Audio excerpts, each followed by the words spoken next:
kalau bagi saya, kalau ada orang mengembangkan politik sekuler, itu bertentangan dengan falsafah bangsa kita.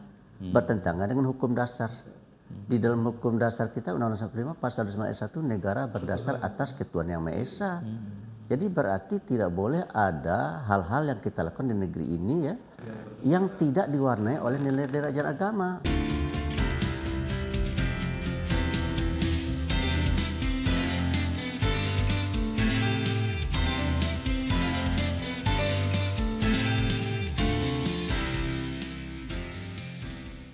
Bismillahirrahmanirrahim. Assalamualaikum warahmatullahi wabarakatuh. Para pemirsa Bincang Perubahan Channel dimanapun berada. Pada kali ini kita akan berbincang-bincang terkait dengan permasalahan umat yang begitu penting. Apalagi dia menjelang tahun-tahun politik yang itu biasanya mengemuka kembali dengan istilah politik identitas. Dan telah hadir bersama kita para tokoh nasional yang kita hormati, kita banggakan. Ada Buya di sebelah kanan saya, juga Dr. Ahmad Kurnia di kiri saya. Dan kita akan berbincang-bincang terkait dengan politik identitas. Sebenarnya seperti apa sih dan posisinya di mana sih? Kenapa muncul-muncul isu politik identitas di jelang-jelang tahun-tahun politik? Apakah memang itu dihembuskan untuk kepentingan politik nasional atau untuk menekan politik identitas itu untuk kaum muslimin atau yang lainnya. Baik, kita akan gali satu persatu, kita akan coba ikuti di mana yang menjadi persoalan kenapa politik identitas itu muncul. Buya, ini kan ketika menjelang tahun-tahun politik selalu aja orang mengatakan kalau orang bawa Islam itu nggak boleh itu karena itu dianggap politik identitas. Kalau dia berbicara politik di masjid, wah itu tidak boleh itu maksud dalam politik identitas. Kalau dia memperkenalkan orang ini sebagai tokoh Islam, kemudian dia lebih soleh, lebih baik, kemudian ditonjolkan keislamannya, wah itu politik identitas. Sehingga tidak boleh membicarakan politik identitas itu. Bahkan ada beberapa tokoh yang menyatakan, oh kita harus memusuhi politik identitas. Nah, Buya sendiri bagaimana menanggapi persoalan seperti ini? Iya. Kalau kita bicara tentang politik identitas ya, artinya kita berpolitik dengan perlihatkan jati diri kita. Betul. Ya. Ya. Dan saya rasa masing-masing partai politik sudah punya jati diri ya. Ya, okay. Ada yang jati dirinya sebagai partai nasionalis. Betul. Ada juga yang jati dirinya sebagai partai sekuler. Okay. Dan juga ada juga partai yang jati dirinya adalah partai agama, bernapaskan agama ya. Yeah. Jadi menurut saya politik tanpa identitas itu mungkin tidak ada ya. Karena setiap partai itu sudah punya identitas. Betul. Nah, oleh karena itu kalau kita melarang politik identitas ya berarti kita melarang partai politik itu untuk perlihatkan jati dirinya. Timbul pertanyaan, kalau seandainya masing-masing partai itu tidak memperlihatkan jati dirinya, bagaimana dia caranya memikat para pemilih ya? Pemilihnya. Masyarakat kan tidak bodoh ya. Iya. Dia memilih karena mereka punya pandang yang sama dengan partai yang akan dipilih kedekatan ya. Emosional. Ya, apakah yang dia lebih tertarik dengan masalah nasionalisme, ya, okay. Dia pilih partai nasionalis kan gitu ya. Betul. Kalau dia tertarik dengan yang religius, yang bersifat keagamaan, dia pilih partai yang religius. Ya, kalau dia punya paham sekuler, mungkin dia pilih partai yang sekuler, gitu kan? Ya. Oleh karena itu, menjadikan partai politik identitas jadi rumit. Ya. Mana partai yang tidak memiliki identitas? Ya. Dan bahaya kalau tidak punya politik, tidak punya identitas. Tidak ada, saya rasa partai yang tidak punya identitas tidak ada. Apalagi kalau identitas. Pertanyaan saya. Mengapa kok kalau kita bicara politik identitas ditafsirkan kita tidak boleh membawa-bawa agama ke dalam politik, itu kan ya. Makanya saya rasa semua partai politik di negara kita juga membawa-bawa agama. Makanya mereka memberi identitas pada partai mereka nasionalis religius atau partai religius yang nasionalis kan itu kan identitas itu. Jadi oleh karena itu bagi saya ya. Saya tidak tahu mengapa masalah politik identitas ini diangkat ya. Kembali, ya. Tapi saya kena percaya ya bahwa sebenarnya orang yang berpolitik itu ingin menang. Ya. Tidak ada orang yang berpolitik itu ingin kalah, tidak ada ya. Orang kalau berpolitik dia ingin merebut kekuasaan, mendapatkan kekuasaan. Nah, oleh karena itu mereka pasti akan menggunakan berbagai cara supaya partainya menang, ya, atau bagaimana caranya dia supaya kekuasaan tetap lestari. Betul. Dan salah satu isu yang mereka lontarkan itu menurut saya politik identitas itu. Iya. Ya, supaya nanti ya orang banyak memilih partai dia dan orang tidak memilih partai yang lain gitu kan. Yang lebih mengedepankan agama.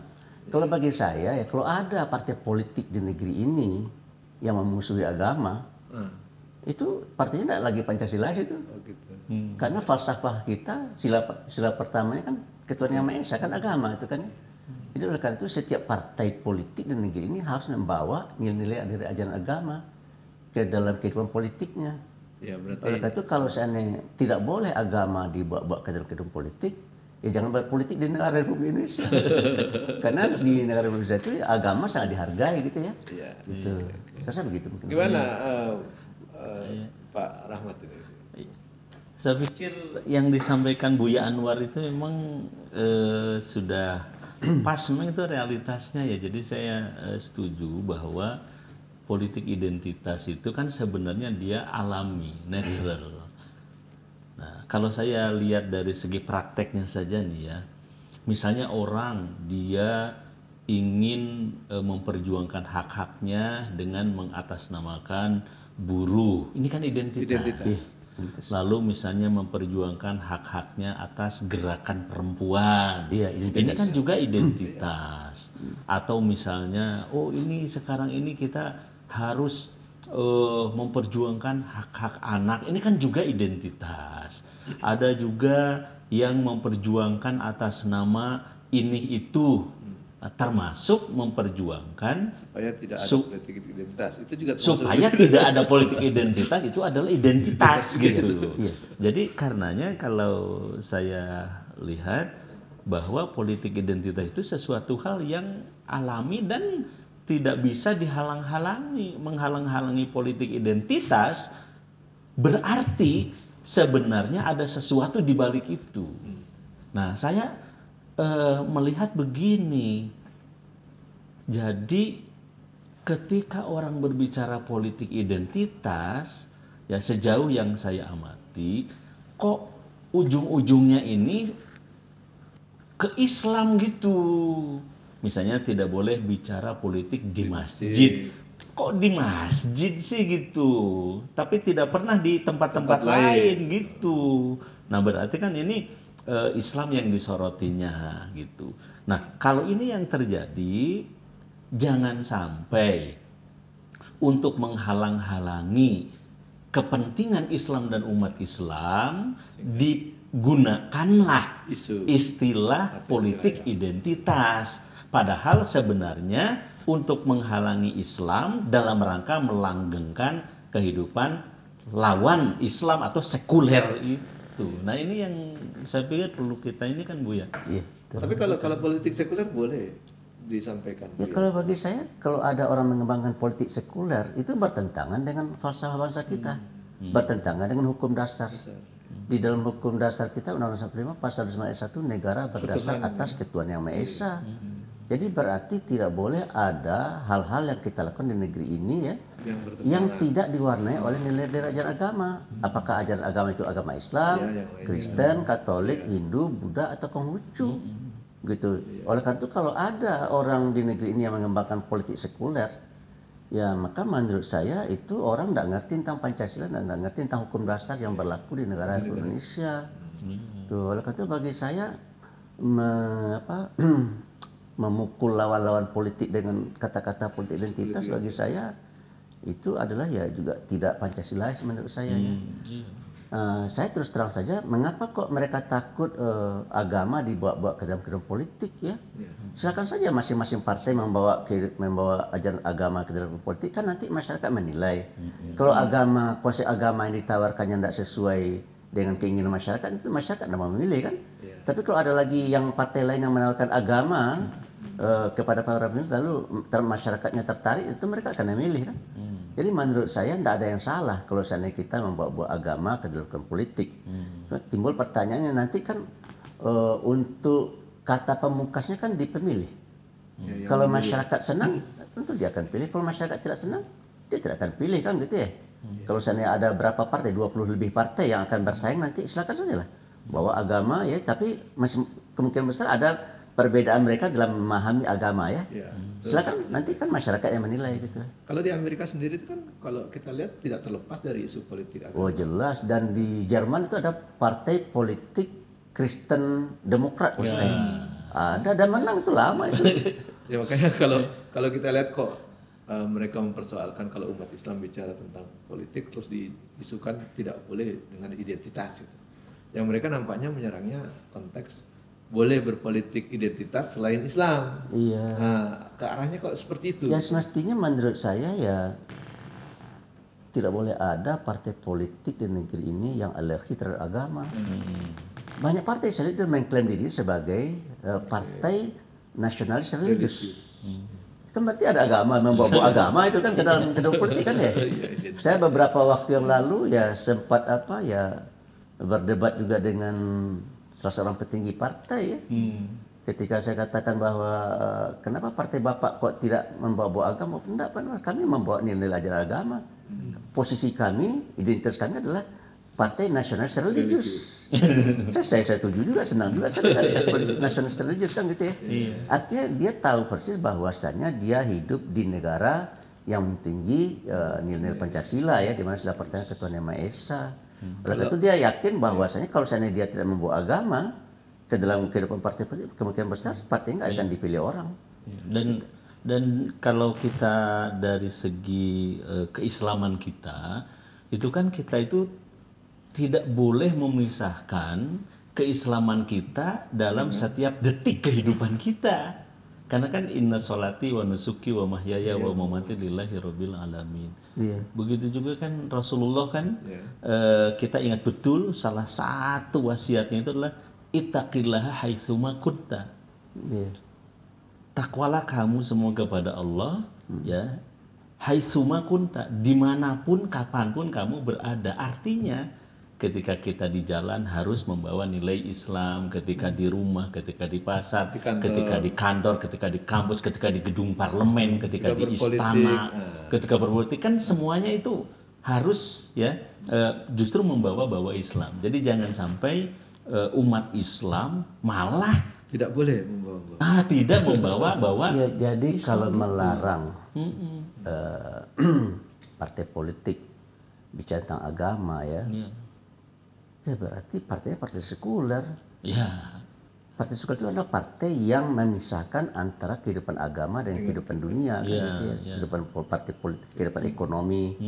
Kehidupan ekonomi jangan dimasuki dengan agama. Agama jangan dibawa ke dalam kehidupan ekonomi. Agama jangan dibawa ke dalam politik. Itu sekuler itu. Nah, coba aja baca tuh. Kira-kira partai sekuler itu sesuai nggak dengan falsafah bangsa kita? Ya nggak sesuai. Partai sekuler itu sesuai nggak dengan hukum dasar yang ada di negeri Undang-Undang 45? Ya nggak sesuai lah. Bertentangan dengan pasal 29 ayat 1. Oleh karena itu menurut saya berhentilah ya mencurigai agama. Karena menurut saya bangsa ini ada karena faktor agama ya. Ya coba aja baca peristiwa 10 November di Surabaya kan. Ya kita bisa mempertahankan kemerdekaan kita kan karena teriakan Allahu Akbar gitu ya. Itu kan agama. Identitas juga itu. Allahu Akbar itu kan identitas juga itu kan gitu ya. Belum lagi resolusi jihad yang jadi hari santri itu kan. Ya santri itu kan juga identitas kan gitu ya. Dan negara menghormati hari santri kan gitu ya. Berarti kan negara menghargai agama dan peran daripada agamawan ya. Peran dari para ulama, peran daripada anak muda-muda yang religius itu kan gitu. Dan jangan sampai ketika menyatakan bahwa jangan membawa-bawa politik identitas, yang dimaksud adalah jangan bawa-bawa agama di dalam berpolitik. Sebenarnya itu salah satu bentuk dari Islamofobia dalam rangka mengokohkan sekuler radikal tadi itu. Nah itu ini sekularisme dan Islamofobia sekaligus. Sekularisme dan Islamofobia. Timbul lagi pertanyaan, bisa nggak kita mentolerir paham sekuler di negeri ini? Ya tidak bisa. Bisa nggak kita menerima Islamofobia di negeri? Ya tidak bisa. Gitu. Jadi sekularisme dan Islamofobia sama-sama berbahaya. Oleh karena itu janganlah kita berusaha untuk melarang ya politik identitas. Silakan saja. Nanti kan masyarakat yang akan masyarakat atau rakyat yang akan menentukan. Mungkin yang penting yang harus dijaga itu identitas tidak apa-apa. Yang tidak boleh itu kan kekerasan, menimbulkan apa namanya kekacauan, perkelahian. Itu tentu kita semua tidak setuju itu. Iya. Dan saya rasa masyarakat kita kan cerdas ya. Kalau ada partai politik ya yang membawa agama, lalu pakai agamanya bernuansa kekerasan, saya rasa tidak akan dipilih. Akan dipilih oleh para pemilih. Ditinggalkan mereka. Kemudian ada partai politik yang membawa agama, kemudian menebar kebencian, saya tidak dipilih. Yakin saya tidak dipilih. Kalau dipilih paling-paling sedikit saya. Tidak akan bisa melebihi angka 1%, 2%. Jadi tidak bisa masuk ke Senayan sana. Elektoral threshold-nya nggak tembus dia. Tidak akan tembus, yakin. Terus yang namanya masyarakat atau orang itu dia tidak suka pada kebencian, dia tidak suka pada kekerasan kan. Lalu ada partai politik membawa agama yang menebar kebencian, yang nggak dipilih. Ada partai politik yang menebar apalagi kekerasan, yang nggak akan dipilih. Mungkin dipilih tapi oleh segelintir orang. Gitu ya. Dan itu menurut saya tidak akan bisa menghantarkan partai yang bersangkutan ke parlemen, yakin saya. Di samping barangkali kita juga perlu kembali kepada makna substantif dari politik. Kan itu ada partai politik, tapi kan secara umum kan yang namanya politik dalam konteks Islam itu kan riayatu syu'unil ummah bil ahkami syar'iyatil islamiyah. Yang namanya siasah, sasa ya susu siasatan kan sama dengan ro'a ya'i riayatan. Artinya ketika kita mengurusi urusan masyarakat itu kan sebenarnya sedang berpolitik. Dan itu kan tidak bisa kalau bukan dengan Islam. Kalau bagi kita ya yang muslim yang ingin terikat dengan aturan Islam gitu. Nah, kira-kira seperti itu. Ya, di dalam Islam itu ada satu kaidah tasarruful imam ala ra'iyah manutun maslahah ya. Jadi segala hal yang dilakukan oleh imam atau oleh partai politik ya, itu harus diorientasikan kepada terciptanya kemaslahatan. Jadi kalau ada partai politik yang tidak membawa kemaslahatan, tidak dipilih ya, tidak akan dipilih itu ya. Tiba pertanyaan, kemaslahatan dimaksud itu kemaslahatan apa? Ya kemaslahatan yang sebenarnya maslahat kan gitu ya. Dan itu kan bisa dilihat dan bisa dinilai. Oh ini maslahat, ini tidak maslahat gitu kan. Kalau yang namanya kekerasan kan jelas tidak akan menimbulkan kemaslahatan. Yang namanya kebencian jelas tidak akan menimbulkan kemaslahatan. Dan saya rasa agama Islam tidak pernah mengajarkan kita untuk benci ya. Mengembangkan kebencian tidak ada, mengajarkan kita mengembangkan kekerasan. Lalu kok tiba-tiba jangan bawa agama Islam ke dalam politik itu kemana pun ceritanya itu. Makanya perlu dicurigai itu yang menggembar-gemborkan jangan politik identitas itu, ini ada udang di balik batunya. Ya jadi menurut saya kata-kata itu mereka jadikan sebagai instrumen atau senjata ya untuk membuat bagaimana caranya partainya bisa tetap memegang hegemoni, kesimpulan saya. Ya, politik itu siasat politik itu tipuan ya. Politik itu kan tipuan, penuh dengan tipuan ya. Iya, siasat cara untuk politik yang sekuler boleh nipu-nipu, politik Islam harus jujur. Jadi menurut saya menurut saya politik itu juga harus dikasih rambu-rambu ya. Harus politik yang beretika dan berakhlak ya. Jadi sebenarnya kalau orang ingin melarang politik identitas berarti dia ingin membawa identitas baru dan sebenarnya dia menafikan keragaman dan kebinekaan identitas orang masing-masing. Ya. Politik identitas, lalu ada kesemua agama jangan dibawa ke dalam politik. Cuma pertanyaan, kalau agama tidak boleh dibawa, lalu apa yang boleh dibawa? Ya berarti pandangnya bertentangan dengan agama kan gitu ya. Kalau pandangan bertentangan dengan agama sesuai dengan Pancasila, sesuai dengan undang-undang ya nggak sesuai lah kan gitu ya. Oleh itu bagi saya orang yang melarang politik identitas, menurut saya itu adalah orang yang ya sikap dan pandangannya menurut saya tidak sesuai dengan Pancasila. Bahkan tidak sesuai dengan Islam juga itu berarti ya. Iya, tapi karena kita bicara tentang negara Indonesia ya, kita ukurnya tentu Pancasila Undang-Undang 45 ya. Terus jangan sampai gini. Jadi karena gencar disebutkan jangan bawa politik identitas. Sementara yang selalu di pojokan itu kan identitas Islam. Akhirnya ketika ada orang Islam yang termakan oleh isu ini, dia tidak berani lagi menampakkan Identitas. identitas keislamannya, padahal kan kita diperintahkan untuk isyhadu bi anna muslimun gitu. Nah, ini kan berbahaya secara internal umat Islam sendiri kan, Bu ya. Kita kan ingin anak-anak bangsa ini menjadi insan-insan Pancasilais. Kapankah mereka bisa dikatakan sebagai insan-insan Pancasilais? Satu itu dia melaksanakan ajaran agamanya dengan sebaik-baiknya. Jadi kalau misalnya dia tidak melaksanakan ajaran agamanya sebaik-baiknya, maka dia bukan insan Pancasilais. Maka ketika ada orang menuding orang lain, Anda anti Pancasila, saya agak bingung juga. Karena yang menuding orang lain anti Pancasila itu dia tidak sembahyang. Dia tidak ke gereja, dia tidak ke tempat peribadatan agamanya kan. Sementara kalau seandainya kita ingin menjadi manusia yang Pancasila, kita harus menjadi orang yang taat melaksanakan ajaran agamanya. Jadi oleh karena itu menurut saya, kita jangan takut ya kepada saudara kita yang melaksanakan ajaran agamanya. Malah menurut saya itu ya mereka harus bisa melaksanakan ajaran agamanya dengan sebaik-baiknya. Ya, supaya jadi orang Dan yang dalam baik. kehidupan, di dalam kehidupan sehari-hari kita harus saling hormat menghormati. Orang Islam menghormati orang Islam menghormati orang Islam gitu ya. Iya. Tuh. Ya, karena Dan jangan ada saling curiga-mencurigai di antara kita gitu. karena gini, ketika misalnya seseorang dia tidak mau menjalankan perintah Tuhannya, kalau Muslim tidak mau menjalankan perintah dari Allah Subhanahu wa taala, bagaimana mau menjalankan peraturan yang ada? Wong perintah Tuhannya jadi labrak kok. Iya betul. Kan begitu. Betul. Intinya. Saya rasa siapa yang melaksanakan ajaran agama itu terutama agama Islam ya, maka dia akan menjadi manusia yang baik. Insya Allah. Jadi kalau ada orang Islam yang tidak baik, berarti dia tidak melaksanakan ajaran agamanya. Kesimpulan saya ya. Termasuk dalam berpolitik gitu ya. Termasuk dalam berpolitik. Kalau ada orang Islam yang berpolitik, dia harus bisa membawa nilai ajaran agama Islam yang baik itu ke dalam kehidupan politik. Lalu kalau misalnya perilaku politiknya tidak baik, ya berarti dia meninggalkan ajaran agamanya. Ada hadis Nabi begini. Kalau ada orang mencuri, maka ketika dia mencuri itu iman terbang dari dalam dirinya, ya kan? Lagi tidak beriman ya. Ya, berarti ketika dia mencuri itu dia tidak beriman gitu. Oleh karena itu kita menyarankan supaya Anda jangan membiarkan iman Anda terbang dari diri Anda. Oleh karena itu Anda jangan mencuri kan gitu. Gitu.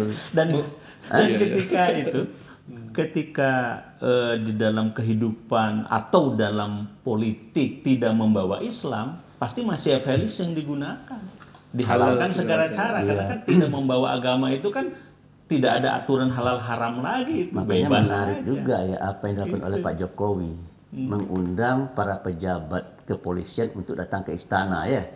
Kemudian Pak Jokowi menghimbau para pejabat polisi itu untuk mengendalikan gaya hidup ya, jangan materialistik dan hedonistik kan ya.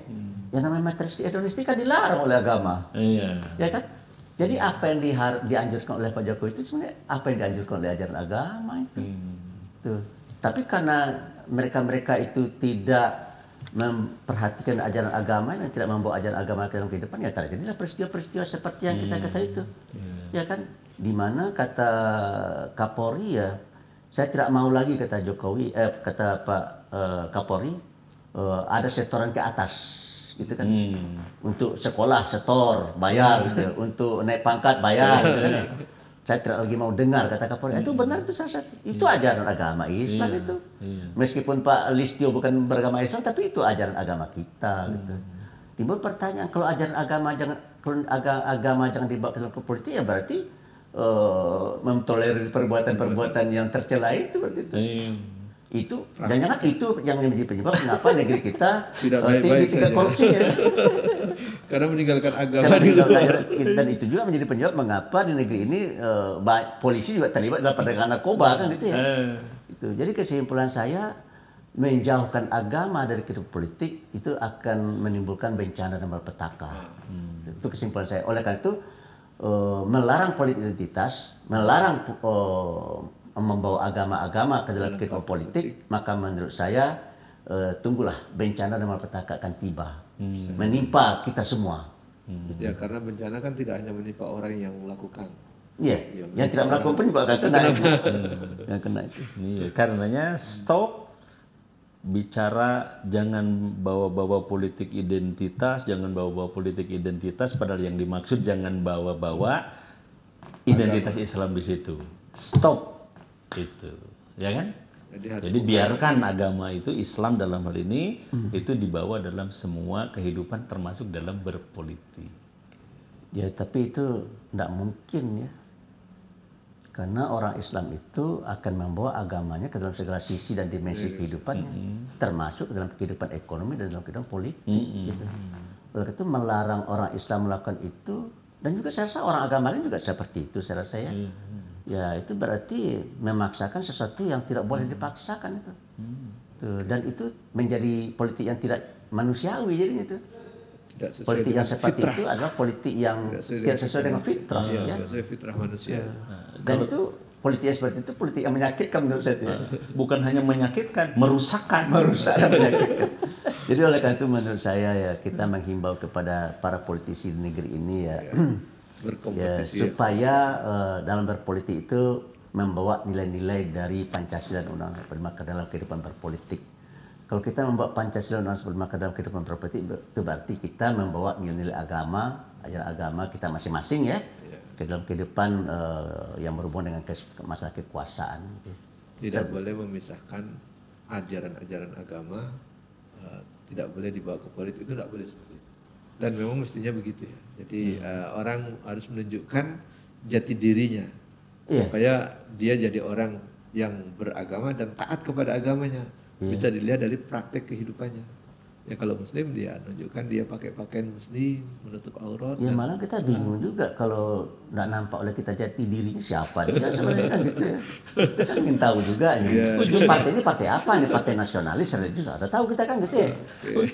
Kalau tidak ada identitas yang jelas, jadi kayak bunglon.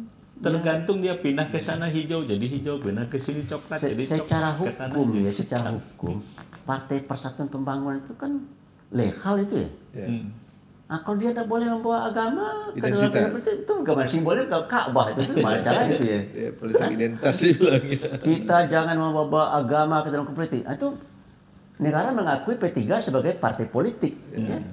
Simbolnya Ka'bah ya, nggak boleh membawa agama itu apa simbol itu gitu. Jadi oleh karena itu bagi saya ya begitulah politik ya. Orang politik selalu bicara tentang kekuasaan dan dia tidak mau kekuasaan hilang dari tangannya gitu ya. Untuk supaya jangan hilang dari tangannya, dia akan melakukan berbagai cara dan upaya gitu ya. Dan salah satu cara itulah memblow up politik identitas supaya apa namanya dengan tidak diperbolehkan politik identitas ya berarti kekuasaan nanti akan bisa tetap di tangan mereka dan bisa lestari di tangan mereka. Jadi menurut saya kesimpulan itu mengusung pelarangan terhadap politik identitas itu sebuah kecurangan menurut saya. Kecurangan dalam berpolitik ya. Kecurangan berpolitik. Karenanya Buya, karena itu kecurangan bagi orang-orang Islam itu jangan ragu untuk membawa keislamannya gitu kan. Jadilah masing-masing kita ini ya orang yang tunduk dan patuh pada ajaran agama. Kalau dia beragama Islam, patuhlah kepada ajaran Islam. Kalau agama Kristen, patuhlah kepada Kristen. Kalau Hindu, patuhlah. Kalau Katolik, patuhlah pada Katolik. Kalau Buddha, patuhlah kepada ajaran Buddha. Kalau Konghucu, patuhlah kepada agama Konghucu kan gitu ya. Dan jangan. Dan mari kita saling menghormati gitu aja. Baik, ini perbincangan sangat menarik. Kita berharap tidak lagi mempersoalkan politik identitas, karena politik identitas suatu keniscayaan. Karena orang tanpa identitas jadi orang yang tidak jelas. Tidak jelas ini menunjukkan identitas negara dan bangsa ini menjadi tidak jelas. Ini negara Muslim terbesar, tapi tidak boleh muncul simbol-simbol Islamnya misalnya. Itu juga menunjukkan ketidakjelasan. Saya pikir ini juga menjadi perhatian kepada kita semua. Janganlah menuding dan mengembuskan isu-isu politik identitas yang ujungnya hanya ingin melarang umat Islam menampilkan identitasnya. Nah, saya pikir ini bertentangan dengan kebinekaan, bertentangan dengan sunatullah, bertentangan dengan fitrah manusia yang ingin menampakkan identitasnya.